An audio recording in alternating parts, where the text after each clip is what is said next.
और कितनी परसेंटेज में होती है नाइट्रोजन? 78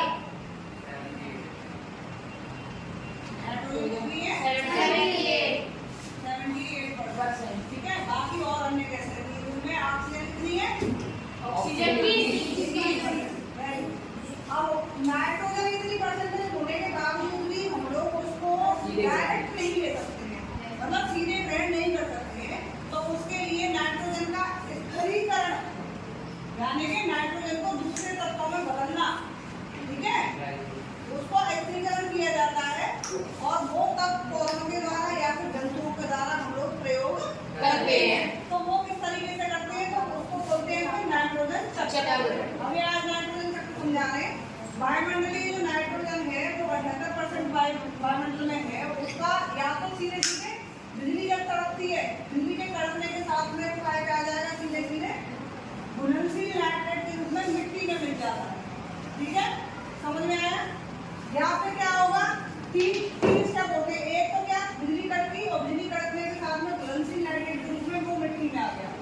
दूसरा स्टेप क्या हुआ? नाइट्रोजन स्थिरीकरण जीवाणु, सहजीवी जीवाणु कौन सा होता है? सहजीवी जीवाणु राइजोबियम।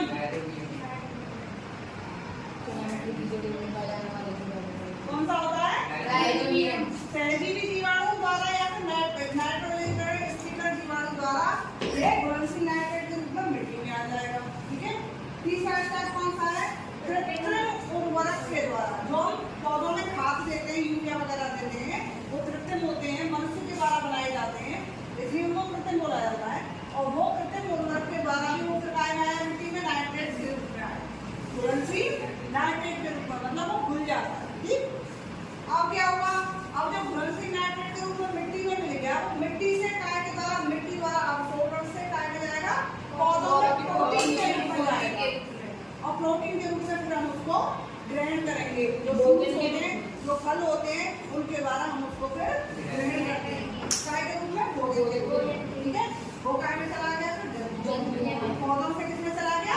जंतुओं में। पौधों में काय के रूप में? प्रोटीन के रूप में, ठीक है। अब वो जंतुओं में चला गया।